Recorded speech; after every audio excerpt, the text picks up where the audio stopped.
caro saluto a tutti e benvenuti in questo spazio virtuale in cui con Umberto Alberini e Paola Cosolo Marangon parleremo di uno degli ultimi volumi della collana Sconfini, Storia di Rosa. Quando abbiamo iniziato a lavorare su questo libro eravamo nel pieno della chiusura di questa primavera e ragionavamo su tutte le occasioni in cui l'avremmo poi potuto presentare quest'autunno. Pensavamo agli spazi delle biblioteche, delle librerie, dei circoli di lettura, delle scuole e perché no la sala di un museo, di un'associazione culturale. Non l'abbiamo potuto fare e siamo qua virtualmente, però vorrei dedicare questa presentazione proprio a quei bellissimi spazi, a quelle mura che adesso sono vuote, sono tristemente vuote, perché il prima possibile possano tornare ad essere un luogo di confronto e di scambio di pensieri, ma anche di corpi, di presenze vere. Se è vero che ci rendiamo conto di quanto è importante una cosa quando la perdiamo, allora noi dovremmo riuscire, quando sarà finito tutto questo, a ricordarci quanto è importante, quanto sono importanti i luoghi della cultura, quanto possono diventare davvero un punto di ripartenza e ci dovremmo impegnare anche a curarli, a tenerli da conto, come uno spazio fisico e uno spazio mentale, perché sono posti preziosi.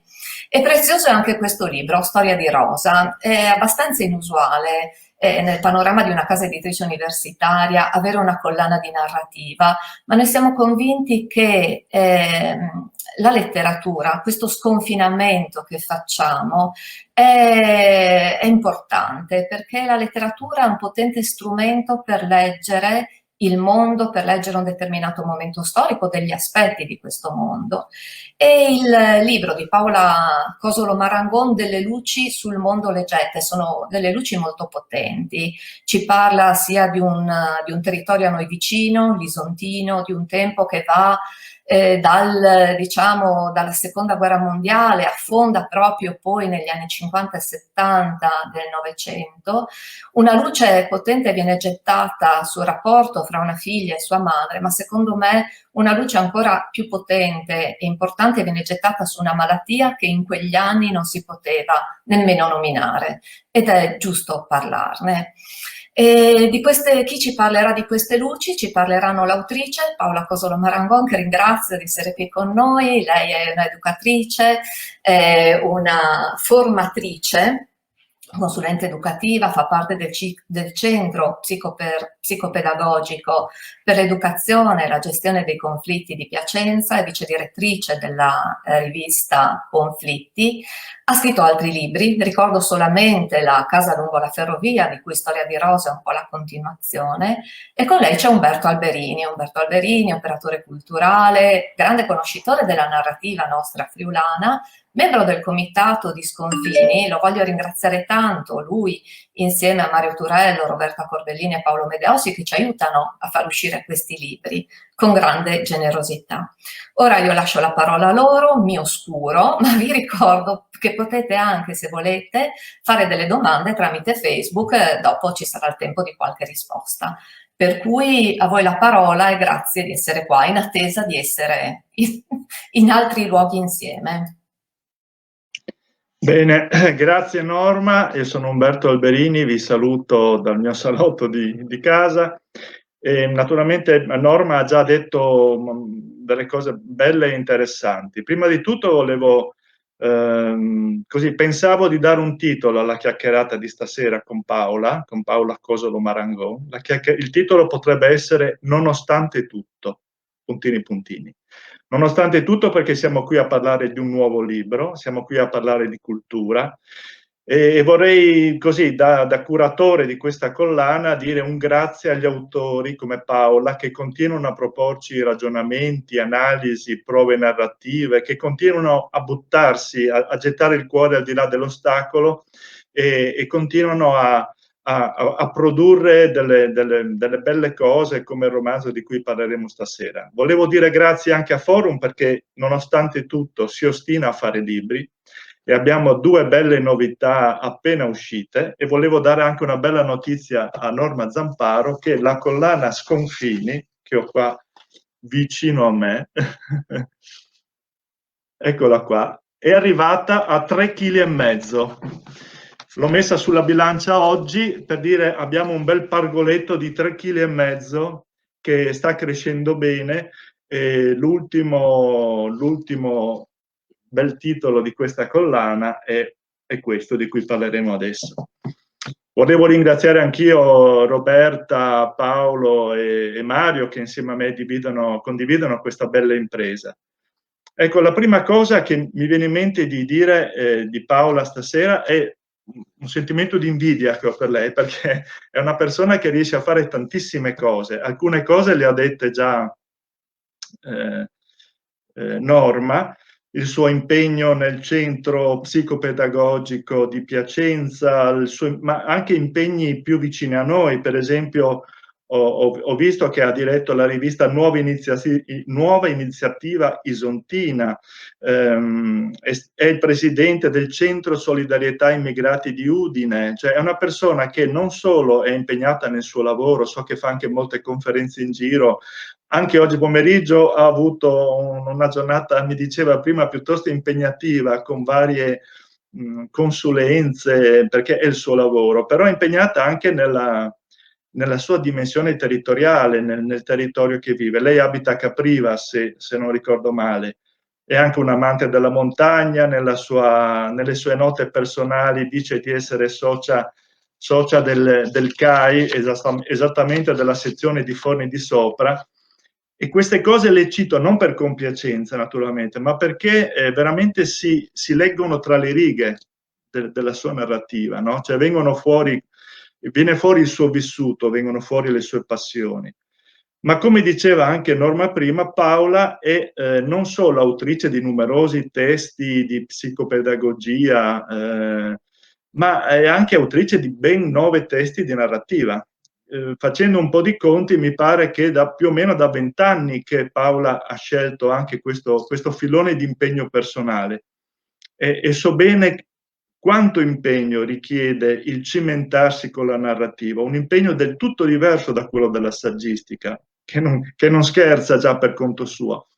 Ma narrativa e saggistica sono due tipi di impegni intellettuali veramente molto diversi, e decidere di gettarsi anche su questo filone con questi risultati vuol dire che evidentemente c'è un investimento personale anche su questo.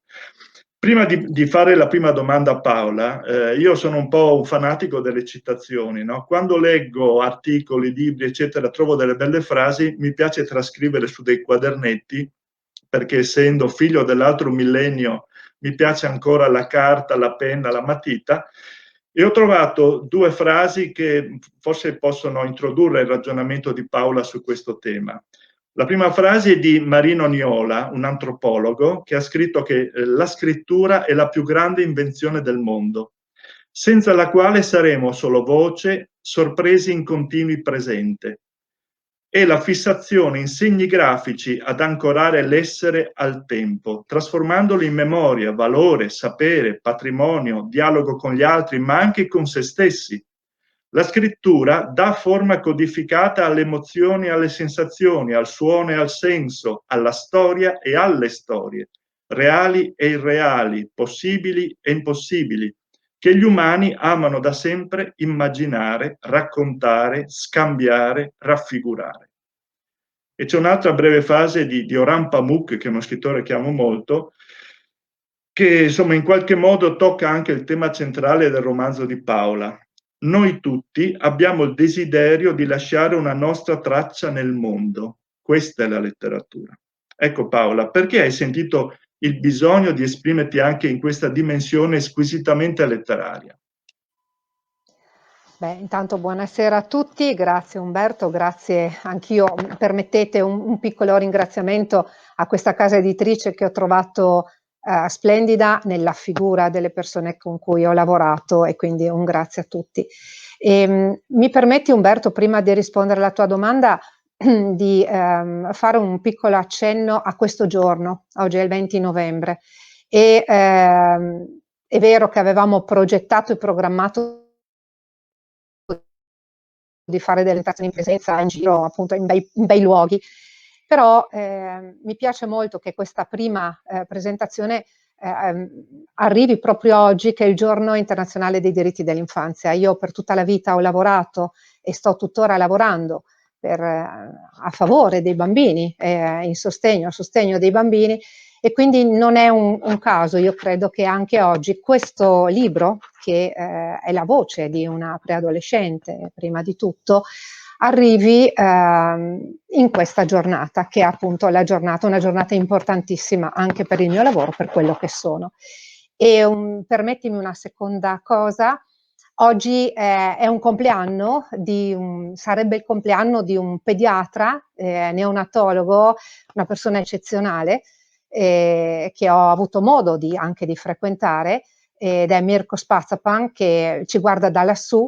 E appunto, guarda caso, è nato in un giorno, il giorno dei diritti dei bambini, un giorno che è stato per lui anche un giorno fantastico proprio per il lavoro che ha svolto. Ecco, permettetemi questa piccola cosa, un ringraziamento al mondo di qua e al mondo di là. Ecco, detto questo, mi fai una domanda che mi sono più volte, perché ho scelto anche di scrivere di narrativa. Perché io credo che la narrativa, la letteratura possa essere un po', come dice Pamuk, lasciare un segno, ma lasciare un segno di storie. Le storie non si inventano, si raccolgono e poi si trasformano, si scrivono, ma la storia non esista. La letteratura è portare vite sulla carta, e io, forse per il lavoro che faccio, non lo so, forse per quello che mi contraddistingue, io sono una persona che ascolta molto, scrivo perché devo scrivere. Scrivo perché ci sono dei personaggi che arrivano nella mia mente e che mi chiedono di uscire. Ci sono delle vite che in qualche modo poi io trasformo sicuramente con la finzione letteraria, ci mancherebbe, ma che a un certo punto devono uscire. E così è stato per tutti i miei libri, e anche per questo scrivo perché devo. Scusate, ho avuto la connessione che per qualche secondo mi ha lasciato da solo, ma ho sentito comunque la coda del tuo intervento, Paola, e ho capito perfettamente. Io volevo dire questo anche sul libro proprio, no? Su Storia di Rosa. Storia di Rosa è un romanzo che ha una struttura molto pensata, ha un montaggio alternato, potremmo dire quasi alla Eisenstein, per usare un linguaggio cinematografico, no? C'è continuamente un confronto tra due diversi livelli temporali. Da un lato c'è Rosa, la figlia, dall'altro Maria, la madre, due diverse generazioni. Le vicende della figlia sono raccontate in prima persona, quelle che riguardano la madre sono in terza persona. C'è un approccio diverso. I due piani temporali proseguono paralleli poi capitolo dopo capitolo, alternandosi, ma in realtà leggendo ci si accorge che questi due piani paralleli convergono in maniera sempre più percettibile man mano che Rosa acquista coscienza di sé nel mondo e man mano che la malattia della madre, Maria, si avvicina al suo epilogo. Con il passare degli anni, del tempo, leggiamo stessi episodi visti però da due diversi punti di vista, narrati sempre con una scrittura, se posso dire, molto controllata, mi pare molto pudica anche, una scrittura dove i sentimenti non sono raccontati in maniera esplicita, ma vengono raccontati soprattutto attraverso i segni del comportamento delle persone. La morte della madre poi chiude questo avvicinamento tra i due piani temporali. Ma la morte della madre è anche l'episodio che apre il romanzo nelle sue prime pagine. Mi pare di poter dire che c'è anche una concezione circolare del tempo, una dimensione quasi borghesiana della scrittura, un ritornare sulle cose pensandole e riscrivendole in un'altra prospettiva. Potremmo dire forse che la scrittura qui scrive se stessa. Posso chiederti perché hai scelto questo tipo di struttura così molto ragionata? Io credo che l'idea del partire subito con il nucleo della storia sia una cosa molto importante. E poi questo discorso che tu dici della circolarità del tempo è una cosa che in realtà io più volte ho trovato nel senso delle cose, cioè tutto ha un suo ritorno, tutto ha un suo, nulla è per caso, confesso una adesione piena al pensiero junghiano, e questa idea del poter osservare ciò che accade, rifletterlo, masticarlo e riportarlo, credo sia sicuramente difficile poi da costruire, ma nel momento in cui ce la facciamo trova appunto una chiusura del cerchio. Ti propongo quest'altro ragionamento. Nello scorrere io mi sono preso qualche appunto per non rischiare di dimenticare poi quello che avrei voluto dire. Nello scorrere del tempo, madre e figlia vivono in epoche diverse le fasi della loro crescita, naturalmente, immerse però nella vita della comunità. Quando la madre muore, Rosa ha 13 anni, quindi la sua vita sociale è ancora alle prime manifestazioni. Comincia a confrontarsi con i compagni di classe, passa, diciamo, dall'epoca delle scuole elementari a quelle delle scuole medie.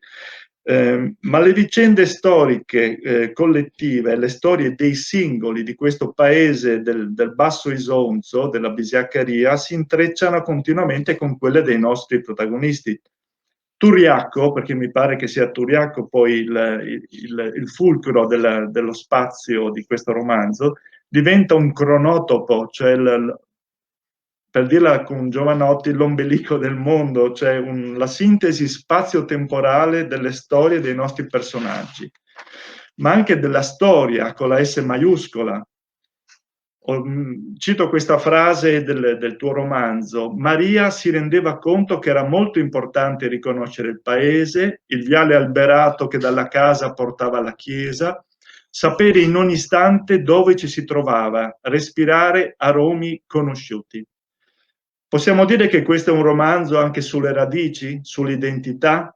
E se sì, quanto sono importanti questi valori secondo te? Ma questi valori poi possono nascondere anche dei pericoli? Allora, l'importanza a questi valori sicuramente un'importanza grande, perché la radice significa sapere da dove si viene, quindi avere anche una collocazione, no? Come anche Maria che dice io so, no? Riconosco gli odori, riconosco gli alberi, gli alberi che conducono da casa alla chiesa, è come dire so di appartenere. Quindi l'appartenenza è una cosa molto importante, io credo che sia un valore importante, perché citavo il brano di una canzone di un cantautore, vabbè, che dice gli alberi sanno che le radici sono là e quindi sono un punto fermo della nostra storia, della nostra vita. Il pericolo arriva quando la radice non è più sai da dove parti e poi sei disposto come l'albero ad andare verso l'alto, aprendo i rami come le braccia come rami, e quindi ti ancori a quello non vedendo tutto quello che c'è attorno. Allora lì la radice diventa ossessione per tutto ciò che è bello, solo quello che io conosco, e non mi apro a quello che invece è l'altro. E naturalmente tu hai citato che io sono presidente del Centro Solidarietà Immigrati, capisci che il lavoro sull'identità e le radici fa parte moltissimo anche della mia storia, insieme agli altri, per dire le nostre radici sono importanti, ma la cosa più forte è poter condividere anche e quindi incontrare.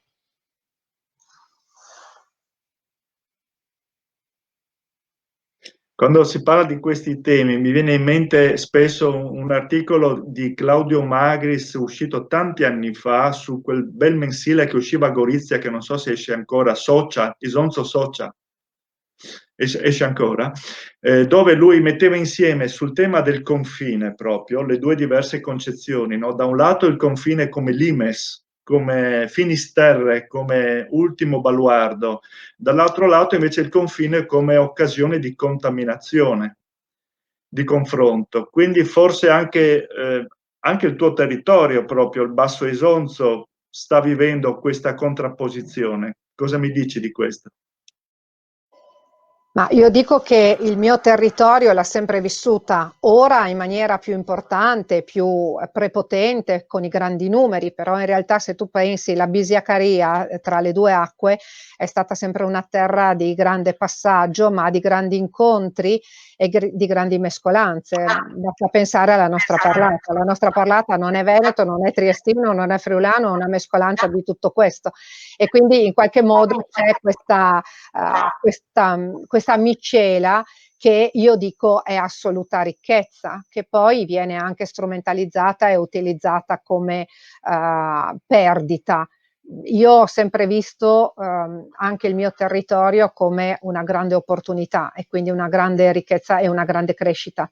Nel momento in cui tu prendi, c'è sempre qualche cosa da prendere degli altri, anche da donare, potendo, però è proprio lo scambio che ti consente di costruire l'identità, perché l'identità è vero che ha una radice, ma non è mai fissa, mai ferma. L'identità si costruisce giorno per giorno ed è grazie agli incontri che tu costruisci l'identità, quindi credo che sia un grande valore questo. Al di là del tuo territorio, è proprio tutta questa regione che è il risultato di contaminazioni sia sincroniche che diacroniche, no? Attraverso il tempo, le invasioni, gli eserciti che ci sono passati, i popoli. Ma volevo tornare adesso al nostro romanzo, no? Uno dei fondamenti di questo romanzo è sicuramente la famiglia, proprio la famiglia. Viste nella prospettiva di Rosa, i personaggi della famiglia sono la bisnonna, che vive in una dimensione tutta sua, che parla con le piante, una dimensione magica, una nonna burbera e scostante, lo zio Tita, affettuoso, presente, il padre Luigi, un operaio profondamente innamorato della moglie, la sorellina Elisabetta, la piccolina sempre allegra, così la valvola di sfogo un po' delle tensioni della famiglia. Tra l'altro una famiglia sicuramente non benestante, insomma una famiglia, un ceto popolare direi. A me personalmente è piaciuto molto, devo dire, come personaggio il nonno di Rosa, il padre di Maria, che è un falegname innamorato della cultura, un falegname che poi addirittura legge classici, che trasmette a sua figlia il piacere della lettura.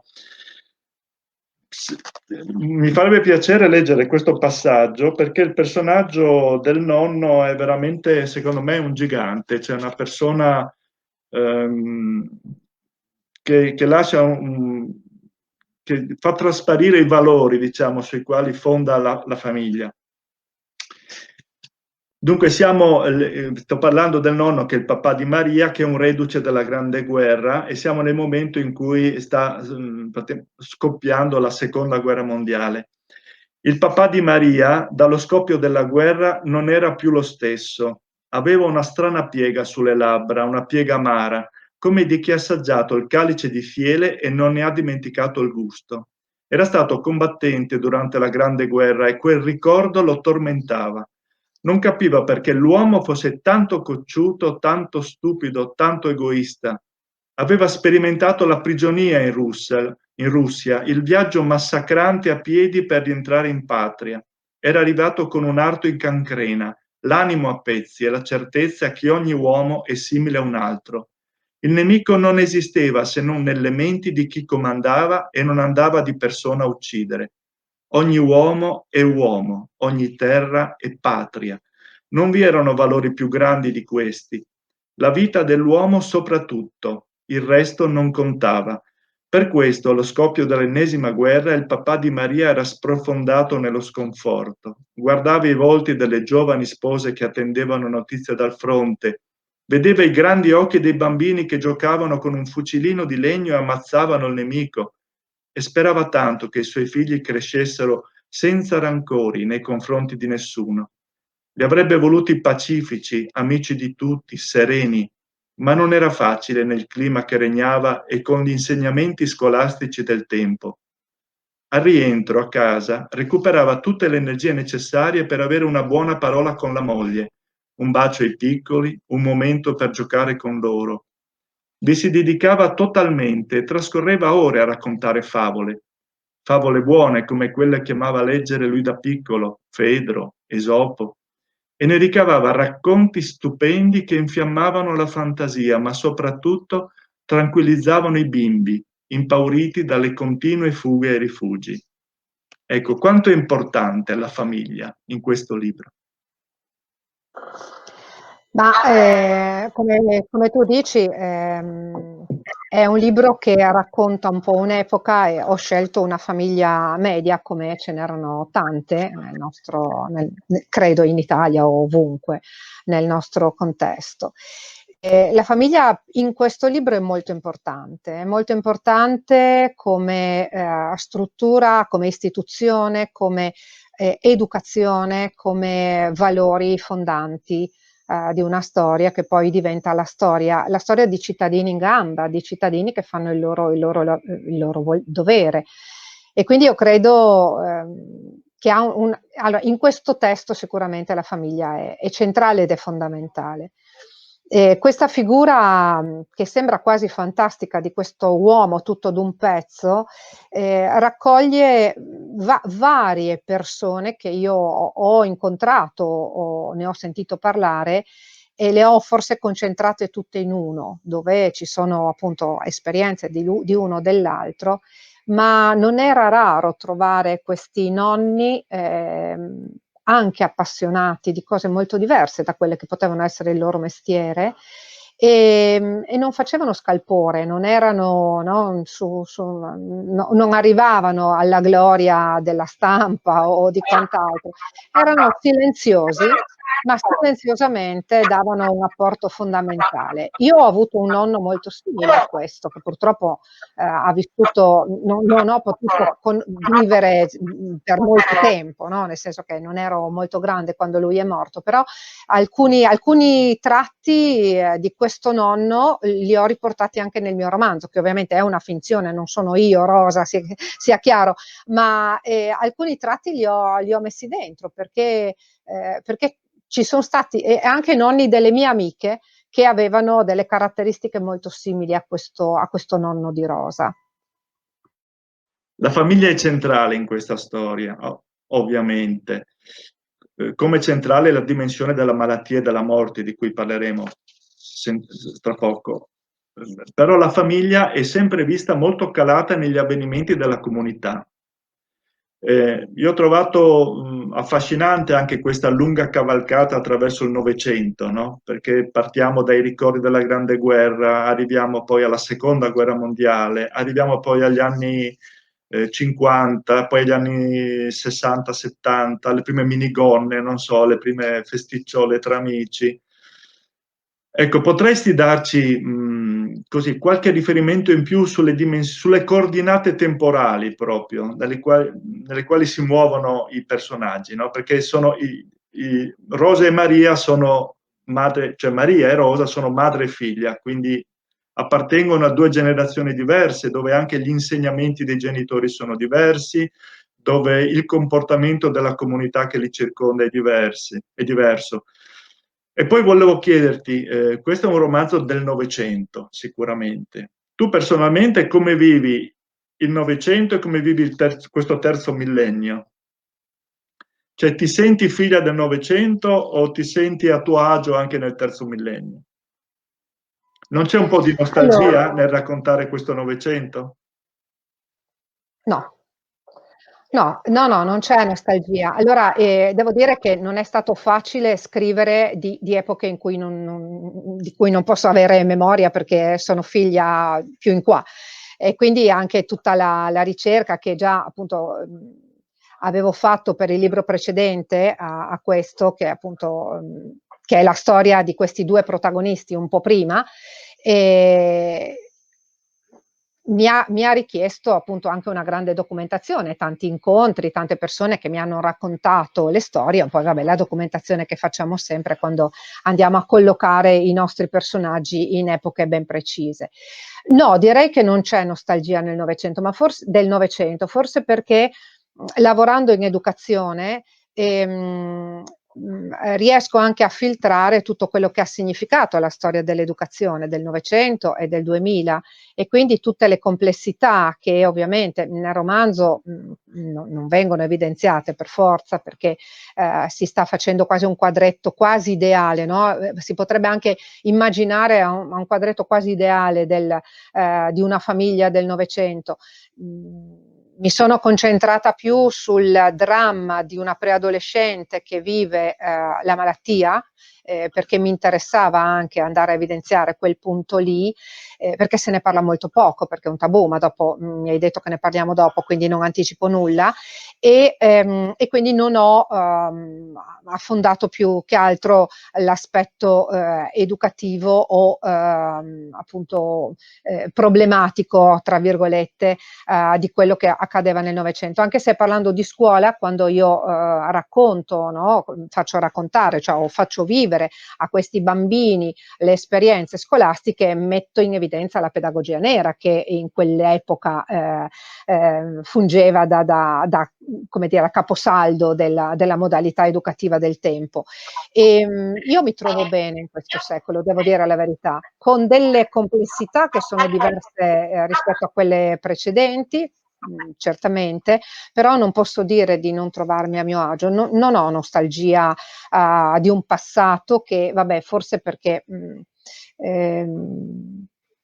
per il lavoro che faccio resto in linea anche con le complessità di allora e di oggi, ecco. Però mi trovo bene anche in questo secolo, ripeto, con tutta la sua complessità e con tutte le sue critiche che posso fare.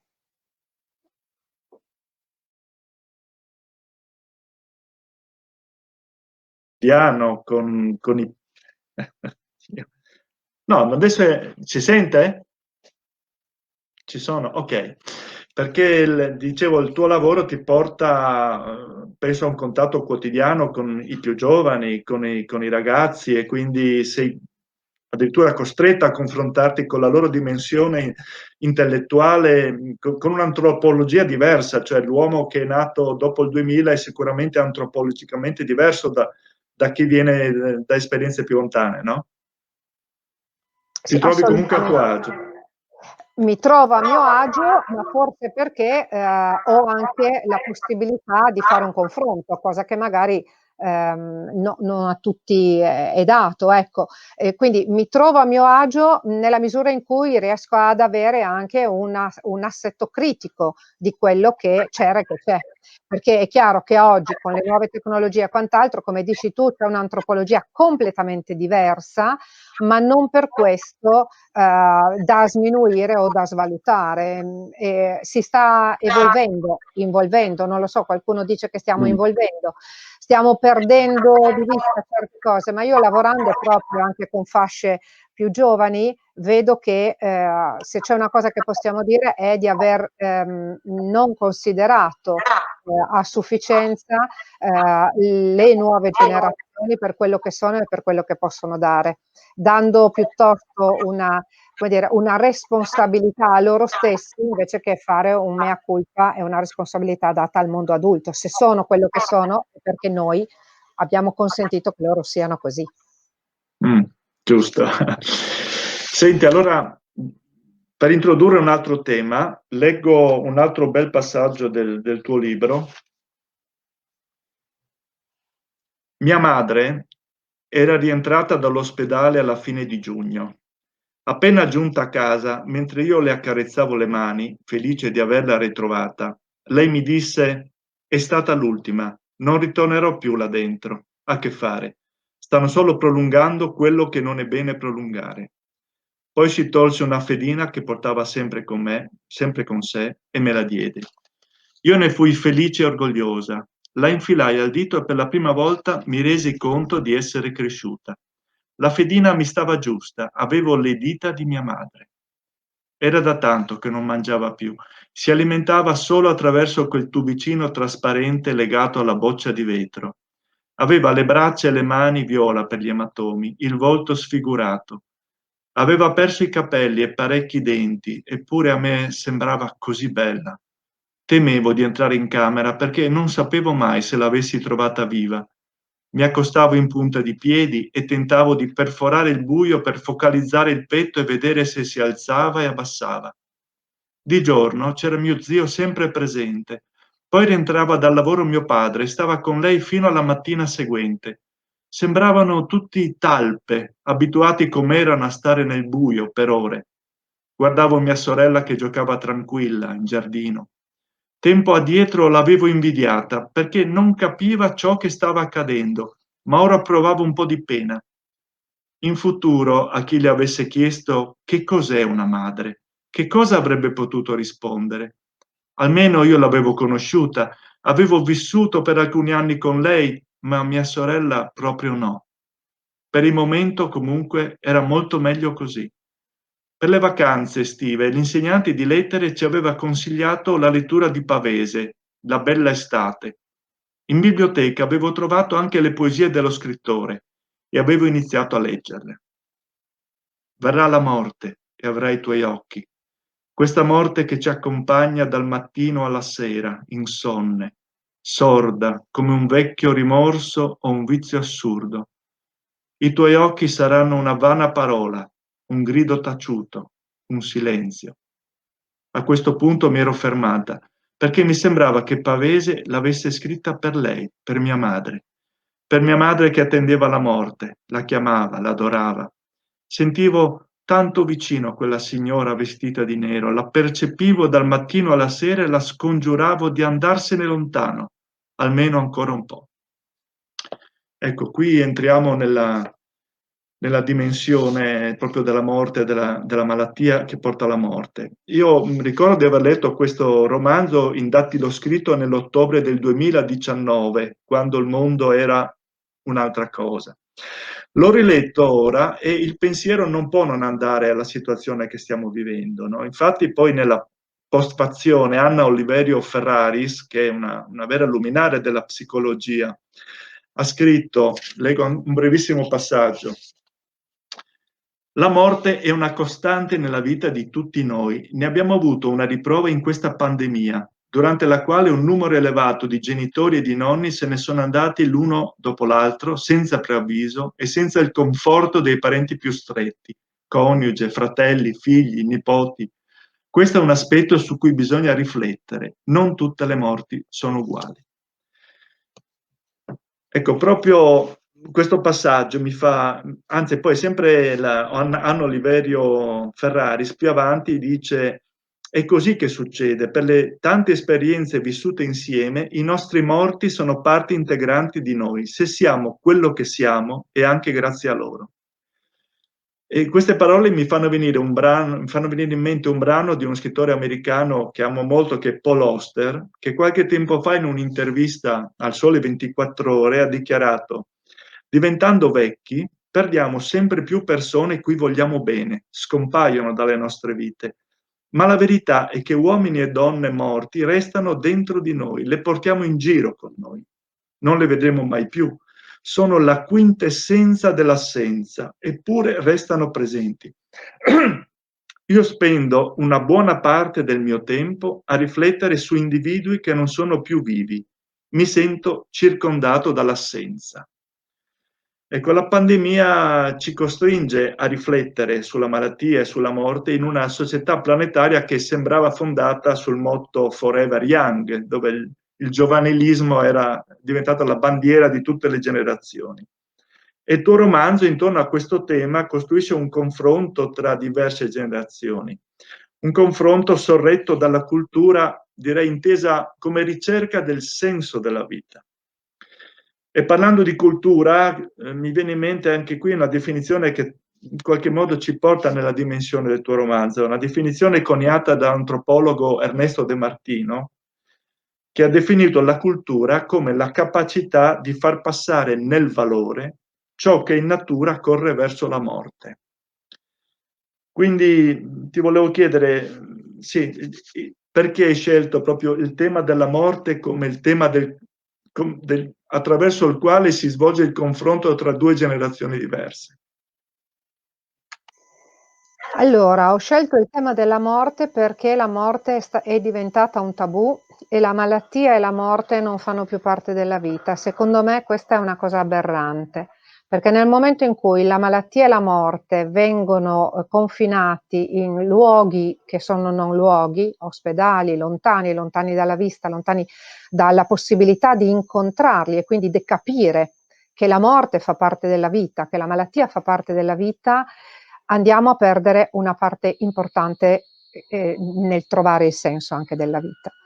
E quindi questo io credo, anche qua ritorna un po' il mio lavoro, dove io affronto molte situazioni, anche ad esempio di perdita, tipo come una piccola Rosa che ha perso la sua mamma. Mi capita, no, di avere delle situazioni in cui c'è un bambino che perde la mamma, che perde il papà, e non c'è più quella possibilità di far partecipare, si crea un tabù così grande che diventa così poi difficile elaborare quello che comunque è difficile, perché per un bambino perdere un genitore è un dramma abbastanza importante, ma oggi sta diventando ancora più difficile perché c'è proprio un allontanamento di questo pensiero. Come tu dici, c'è un Forever Young che ha cavalcato gli ultimi anni, però c'è ancora una cosa, e qua rispetto anche a quanto diceva la professoressa Ferraris, che non finirò mai di ringraziare per aver fatto la postfazione al mio libro,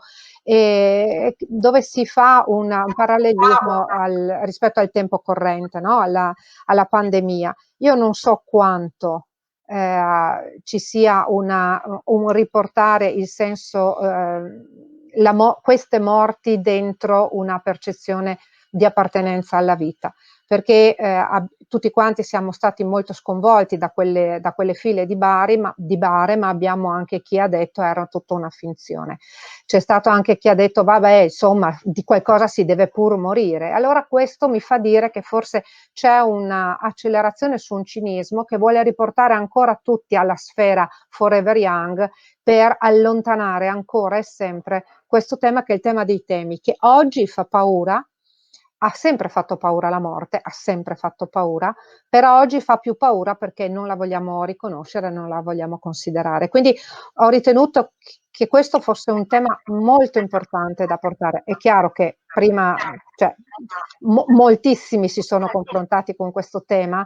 Io ho abbinato appunto questo che ho sentito come un tema forte, ma anche con la dimensione appunto del preadolescente che si confronta con un tema che, posto dalla sua parte, è un tema che lo fa arrabbiare molto, molto, proprio perché non ha ancora gli strumenti per comprenderlo, no? Perché un adulto la può ancora comprendere, un ragazzino può soltanto che arrabbiarsi molto, e Rosa è molto arrabbiata. Quindi dentro questa storia c'è anche molto del tuo essere psicopedagogista, particolarmente dedicata ai temi dell'età dello sviluppo. Quindi hai riportato anche la tua esperienza di lavoro, insomma, in questa dimensione narrativa, no? In questa scelta narrativa. Io credo che nessuno di noi possa essere scisso, quindi noi siamo, quindi io sono quella che ama la montagna e la porta dentro, quella che fa il suo lavoro e ama e ha una grande passione per il suo lavoro, quella che ha la sua storia personale, però io credo che in tutti i miei romanzi è stato così, non posso scindere, non posso far finta di essere altro, e quindi anche in questo caso, senza avere la pretesa di come dire, portare un'attenzione forte sul preadolescente, come farei con un libro di saggistica, ma dire ok, possiamo riflettere anche attraverso questa esperienza di vita che è quella di Rosa, ma possiamo anche riflettere sulle componenti che possono appartenere a quell'età. Quindi sì. Se abbiamo ancora tempo, tu hai accennato alla montagna, no? So che sei particolarmente appassionata a questa dimensione, la trovi proprio vicina al tuo spirito. Anch'io mi ritrovo perfettamente in questo, anch'io amo la montagna, amo gli scrittori della montagna. Rigoni Stern è stato sicuramente un punto di riferimento. Ho avuto anche la fortuna di andare a camminare in montagna con lui un giorno di tanti e tanti anni fa. Più recentemente ho amato molto Paolo Cognetti, che trovo uno scrittore molto valido sui temi proprio della vita in montagna. In questo libro invece ovviamente non c'è la montagna se non nelle vacanze a Pieve di Cadore, ricordo, no? Quindi c'è la montagna come nella sua dimensione proprio di riposo e di vacanza, ma invece è più presente la natura. Rosa ama scappare da casa, ama correre tra campi e vigne, ama cercare rane, rospi, fiori, foglie, cioè c'è questa, si respira proprio l'aria fresca, non so, del Greto dell'Isonzo, dei prati di Toriaco. Ecco, da psicopedagogista, che importanza dai al rapporto con la natura come fattore di educazione proprio? Ho letto anche recentemente un tuo intervento sul tuo blog dove parli dei bambini e della necessità che hanno anche di stare insieme e di stare all'aria aperta. Posso dirti che è uno dei miei libri che viene usato come libro di testo di psicologia dello sviluppo all'Università di Macerata, si chiama Fai della natura la tua maestra. Questo forse è la risposta. Nel senso che la natura per me, se c'è un tratto di Rosa che mi appartiene sono le ginocchia sbucciate e l'andare a rane. Che fa parte della mia storia proprio e della mia storia di bambina maschiaccio, quello che vuoi, che si arrampicava un po' dappertutto sugli alberi, che aveva sempre queste ginocchia nere piena di croste, però appunto forse perché sono stata una bambina molto fortunata a vivere sul Greto dell'Isonzo, a scappare, a pescare girini nelle pozze, forse per questo ho sempre avuto ho sempre voluto anche approfondire il tema della natura in educazione e combattere quello che è stato chiamato il deficit di natura. Lo faccio nel lavoro, lo faccio con le indicazioni ai genitori, dove dico anche se vivete in città cercate sempre un albero su cui insegnare a vostro figlio ad arrampicarsi, perché la natura salva, potrebbe salvare. Sai, anch'io ho avuto la fortuna di passare un'infanzia in un luogo molto naturale, per cui ho bellissimi ricordi da questo punto di vista, ma temo che nella nostra cultura italiana vedo le mamme di oggi molto preoccupate che i loro figli non si sporchino. Mi ricordo una volta in montagna ho visto una mamma appena scesa da una jeep dire al figlio non toccare i sassi, stai attento, c'era proprio una paura ossessiva di contaminarsi con l'ambiente, no? Mentre ricordo in altri luoghi, in altre civiltà, per esempio nel nord Europa, a Londra, mi ricordo una mamma che faceva scorazzare un bambino piccolissimo nel fango, nella terra, senza nessun problema, insomma. Oppure ricordo il tempo di ricreazione in una scuola del Belgio dove i ragazzi stavano fuori in cortile a giocare mentre praticamente pioveva, quindi sono tornati in classe alla fine della ricreazione che erano veramente zuppi di pioggia, ma nessuno non era un problema per nessuno, insomma, questo, mentre una cosa così in Italia che penso sia assolutamente impensabile. Se posso, dimmi. Soltanto per dirti una cosa rispetto a questo, le nuove generazioni di genitori stanno cambiando e per fortuna si sta dando più importanza e quindi i bambini sporchi di fango incominciamo a vederli. Questo per me è una grande speranza. Tornando al nostro romanzo e per chiudere questa interessante, bella chiacchierata che abbiamo avuto insieme, una domanda forse un po' scabrosa, ma se la consideri troppo scabrosa puoi fare a meno di rispondere. Quanto è autobiografica questa storia? Beh, non è scabrosa e non è certo svelare un segreto il fatto che anch'io sono orfana di madre e quindi sicuramente alcune parti diciamo legate alle emozioni possono tornare, anche se ovviamente non nel ricordo diretto, perché quando si vive un dolore così grande il ricordo diretto scompare, perché c'è una rimozione che compie il nostro cervello per salvarci la vita.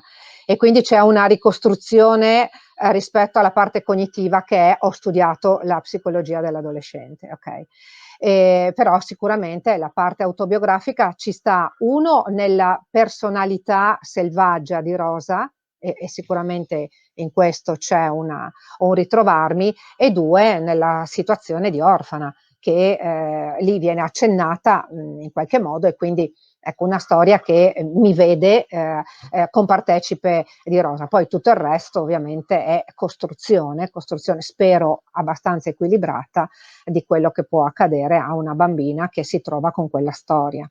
Ok, faccio un attimo di pubblicità subliminale. Questo è il libro di Paola Cosolo Marangon, Storia di Rosa, l'ultimo titolo della collana Sconfini. Quindi io saluto e ringrazio tantissimo Paola per averci accompagnato in questo viaggio attraverso le vicende, le atmosfere, i personaggi del suo romanzo.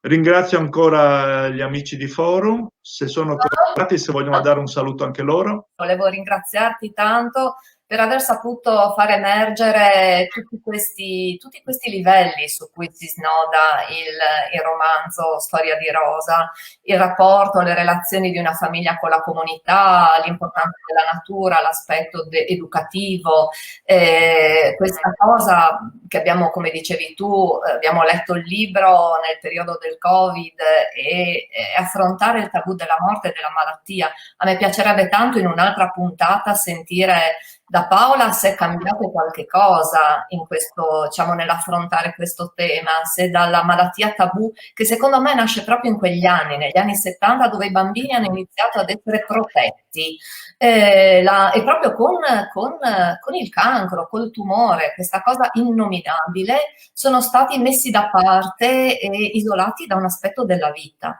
E questo sarebbe anche questo molto, molto interessante. E anche per aver fatto emergere che non è un racconto nostalgico, affonda nel Novecento, ma non si ferma lì.